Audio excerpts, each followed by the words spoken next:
Good morning, dear student. Our lesson number 4 of Geography Agriculture is going on. Take out your Geography workbook, page number 44. Till yesterday, we discussed about the main food crops. After that, we learn about the beverage also. Today, we are going to discuss about the agriculture development. So, agricultural development refers to efforts made to increase farm production in order to meet the growing demand of increasing population. Means dear student कि day by day population is growing up. Population जो है वो बढ़ रही है and with the increasing population the demand of the people also increasing. Means population अगर increase होती है तो ऑब्वियस है लोग ज़्यादा बढ़ेंगे तो क्या होगा, ज़्यादा लोगों की ज़्यादा demand. Means demand also increase. तो in such a situation this can be achieved in the many ways such as the increasing the cropped area. फिर हमें क्या करना होगा, जो क्रॉपिंग एरिया है वो बढ़ाना होगा. Then the number of the crops grown, जो क्रॉप्स है जो ग्रोन होते हैं उसको भी बढ़ाना होगा. Then improving irrigation facilities. Means जो प्रीवियस टाइप से जो खेती होती थी, पारंपरिक खेती जिसको बोलते थे, तो उसको हमें चेंज करके अभी मॉडर्न टेक्नोलॉजी में कन्वर्ट करके प्रोडक्शन को बढ़ाना होगा. तो use of the fertiliser and high yielding variety of the seeds. Means new technology के सीड्स इन्वेंट करके हमें और जो फार्मिंग बिजनेस है और फार्मिंग का जो डेवलपमेंट है वो हमें ज़्यादा करना है because of the increasing population. Mechanization of agriculture is also another aspect of agriculture development. The ultimate aim of agriculture development is to increase food security. Means now in present situation, what is the main aim of agriculture? To increase the food security. Means listen student here कि because of the increasing population they demand more food, and for fulfill that condition we have to develop the farming area with the various tasks. Means हमें farming area develop करना है. We have to introduce the new weapons, new technologies है that we have to invent here. New types of the seeds which can give us the more production rather than the old seeds that we have to introduce.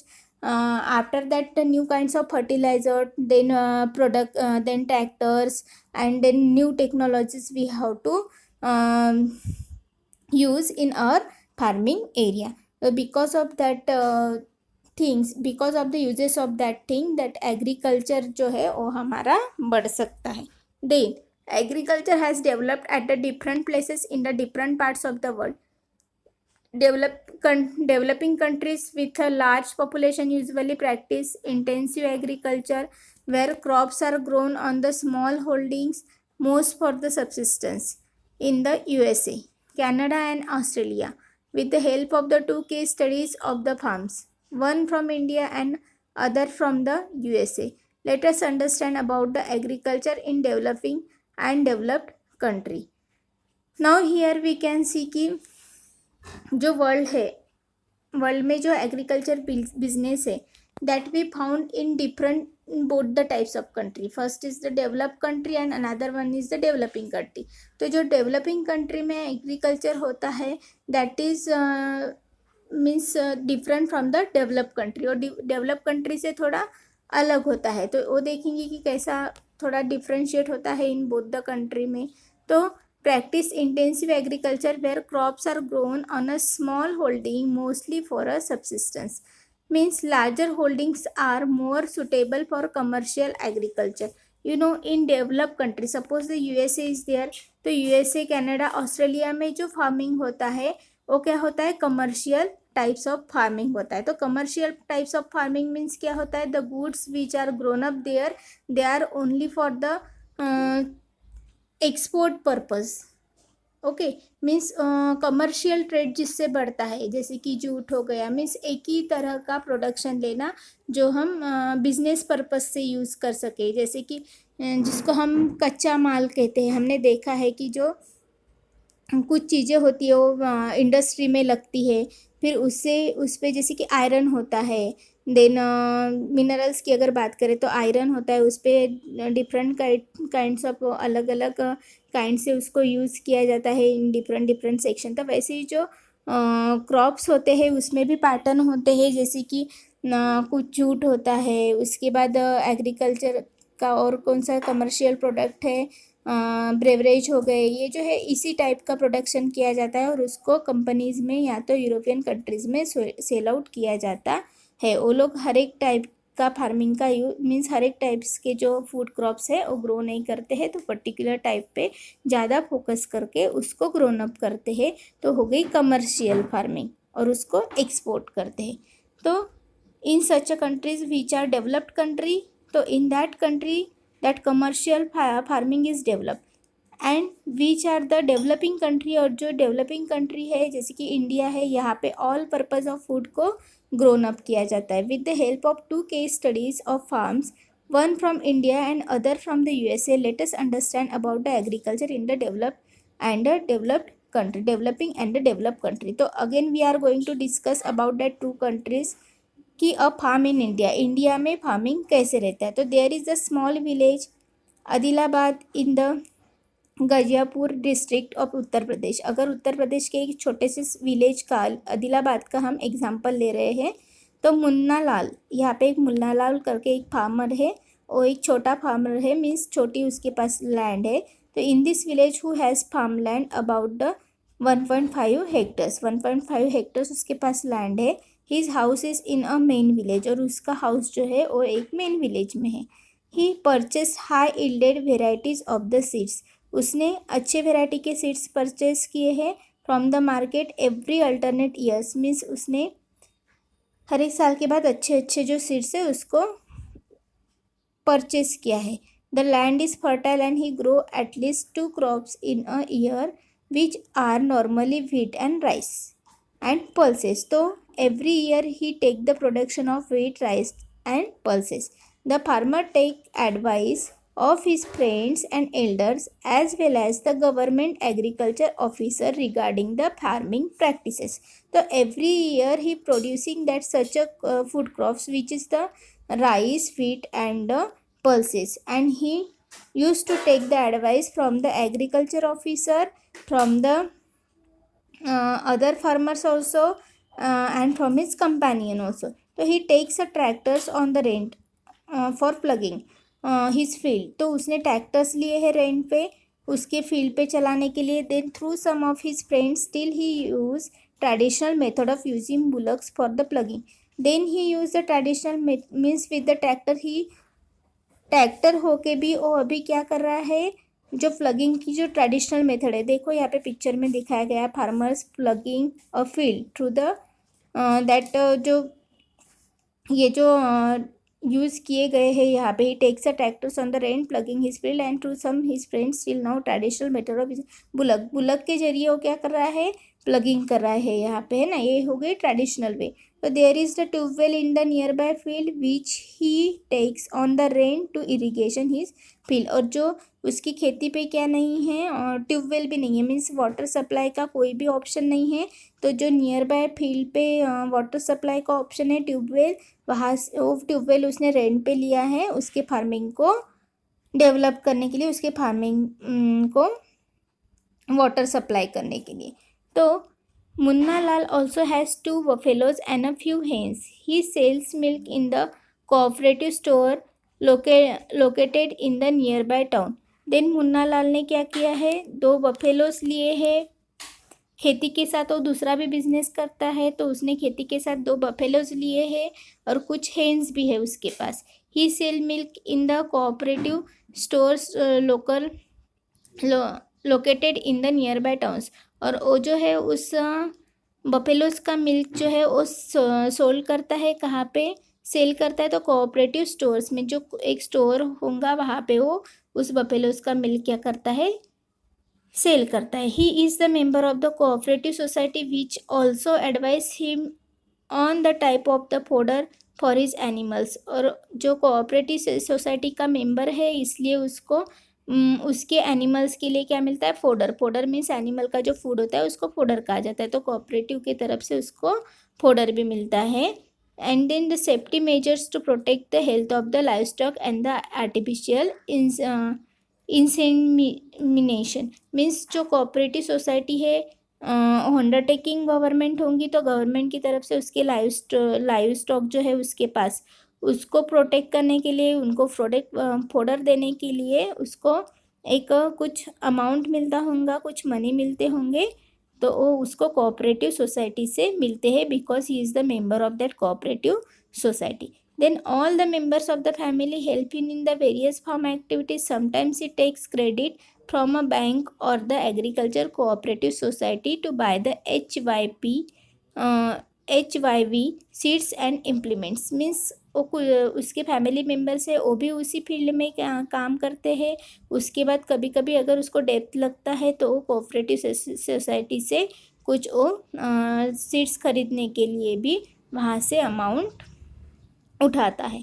तो he sells his produce in the mandi located in the near by town. और उसके जो product होते हैं वो मंडी में cell करते हैं जो नियर बाय टाउन के पास होते हैं. Since majority of the farmers do not have a lack of storage facility. Then उसके बाद हम देखेंगे कि मेजॉरिटी ऑफ द फार्मर्स की जो मेजॉरिटी होती है do not have a lack storage of the facility. They are forced to sell the produce even when the market is not favorable to them. In recent year the government has taken some steps to develop the storage facility. अभी देखो कभी कभी क्या रहता है, मंदी रहती है मार्केट में, तो जो फार्मर्स होते हैं उनको प्रॉपर क्या नहीं मिलता है, दाम नहीं मिलते हुए उनके फसल के. तो क्या होता है इन सिचुएशन में गवर्नमेंट उसको फार्मर्स को फैसिलिटी प्रोवाइड करती कि नहीं, ये जो फूड प्रोडक्शन है वो इसी दाम पे लिए जाएंगे, चाहे मंदी हो चाहे कुछ भी हो, लेकिन एक पर्टिकुलर उसका रेट फिक्स होता है, उसी रेट पे गवर्नमेंट परचेस करते हैं. तो ये गवर्नमेंट की तरफ से जो फार्मर्स है उनको दी गई हुई फैसिलिटीज़ है. Then a farm in USA. हमने अभी इंडिया के फार्म देखे हैं कि इंडिया में कैसे फार्मिंग होता है, फार्मिंग ऑक्यूपेशन कैसे होता है इंडिया में, कि एक छोटी छोटी ज़मीन रहती है, लोगों के घर के लोग जो है जो फार्मर्स है उनके घर के लोग वहाँ पे वर्क करते हैं और वो एक particular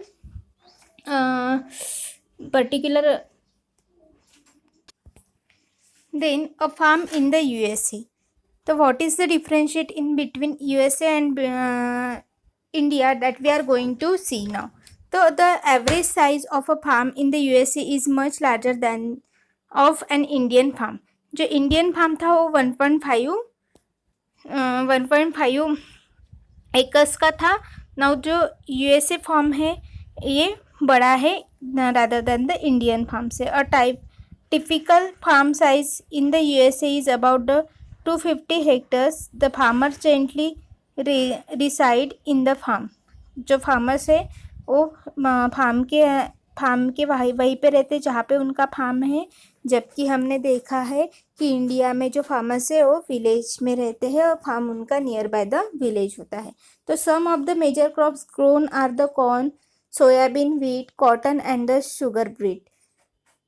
Joe Horan, a farmer in the Midwest USA in the Iowa state, owns about 300 hectares of land. He grows corn on his field. After making sure that soil and water resources meet the needs of the crops, adequate measures are taken to control the pest and can damage the crops. From time to time, he sends the soil samples to a soil testing laboratory to check the whether and the nutrients of the sufficient or not. Means वो क्या होता है in the advance technological खेती में क्या होता है जो कि यूएसए में की जाती है, उसमें जो प्लांट्स होते हैं वो प्रॉपर ग्रोन अप उसकी हो रही है कि नहीं हो रही है, द प्लांट्स अच्छे से प्रोडक्शन देंगे कि नहीं देंगे. इसलिए जो प्लांट्स है उनको टाइम टू टाइम लेबोरेटरी में उसके सैंपल्स भेजे जाते हैं टेस्टिंग के लिए. अगर उसमें जो भी कम मात्रा में पाया जा रहा है उसको फिर प्रोवाइड किया जाता है, जो कि मीन्स दैट प्लांट्स के ग्रोइंग के लिए जो भी सप्लीमेंटेड थिंग्स नीड होती है उसको बाद में प्रोवाइड किया जाता है. The result helped Joe Horan to plant a scientific fertilization program. Means scientific fertilisation program भी किया जाता है कि जिससे प्लांट्स की जो ग्रोथ है वो अच्छे से हो. His computer is linked to the satellite which gives him a practice picture of his field. और जो उसका कंप्यूटर होता है वो लिंक होता है सैटेलाइट से कि जिससे वो precise picture of his field, जो उसके लैंड का जो पिक्चर है, क्योंकि लैंड बहुत बड़ी है तो लैंड का जो पिक्चर है वो अच्छे से उसको पहुंचा पाए कि किस एरिया में प्लांट्स को कुछ हानि हो रही है या कुछ प्रॉब्लम हो रही है. तो this help him to use the chemical fertiliser and pesticide where they are required. और इससे उसको क्या होता है, कुछ केमिकल्स और जो पेस्टिसाइड्स प्रोवाइड करने हैं उस पर्टिकुलर पार्ट को प्रोवाइड कर पाता है. Then he uses the tractor, seed drilling, labour, then various agriculture operations. Means the farmers of the USA use the different kinds of the farming machineries and food growing machineries in their farm. A grain are stored in the automatically grain storage or the dispatch to the market agencies. और जो grain फिर store किया जाता है grain जो उगता है उसको स्टोर करके वो ऑटोमेटेड ग्रेन स्टोरेज और डिस्पैच किया जाता है मार्केट एजेंसीज में. The farmers in USA work like the businessman and not like a peasant farmer. तो हमारे इंडिया में जो फार्मर होते हैं वो वर्क करते हैं लाइक द पीजेंट और like the farmers, but in the USA farmer they didn't work like the peasant and farmer, they work like the businessman. Okay, this is the different in both the type of the farming, and we found means we found the various differentiate in both kind of the farming. Thank you.